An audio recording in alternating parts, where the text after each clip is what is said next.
दिनांक 23 जुलै रोजी मुलचिरा तालुक्यातील गोमणे येथील ग्रामसेवक श्री उमेश धोरडे हे सायंकाळी 6 वाजताच्या सुमारास आपले कार्य आटपून परत जायला निघाले.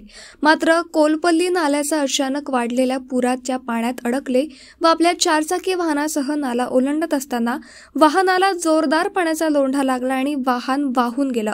मात्र प्रसंगावधान राखत श्री धोरडे यांनी एका झाडाला धरून ठेवले. सदर घटनेची माहिती मिळताच महसूल विभाग, पोलीस विभाग आणि स्थानिक बचाव पथक तात्काळ घटनास्थळी दाखल झाले. अतिशय काळजीपूर्वक आणि समन्वयाने बचाव कार्य राबवून श्री धोरडे यांना सुरक्षितरित्या बाहेर काढण्यात आलं. त्यानंतर त्यांना तातडीने प्राथमिक आरोग्य तपासणीसाठी रुग्णवाहिकेतून घरी रवाना करण्यात आलं. जिल्हा प्रशासनाच्या वेळीच घेतलेल्या कृतीमुळे मोठी दुर्घटना टळली. मुसळधार पावसामुळे नाल्यांना अचानक पूर येण्याच्या घटना दिवसेंदिवस वाढल्या असून अशा ठिकाणी प्रवास करताना अत्यंत सावधगिरी बाळगण्याचे व पुलावरून पाणी वाहत असताना पाण्यात वाहन न टाकण्याचे आवाहन गडचिरोलीचे जिल्हाधिकारी अविशांत पंडा यांनी केले आहे.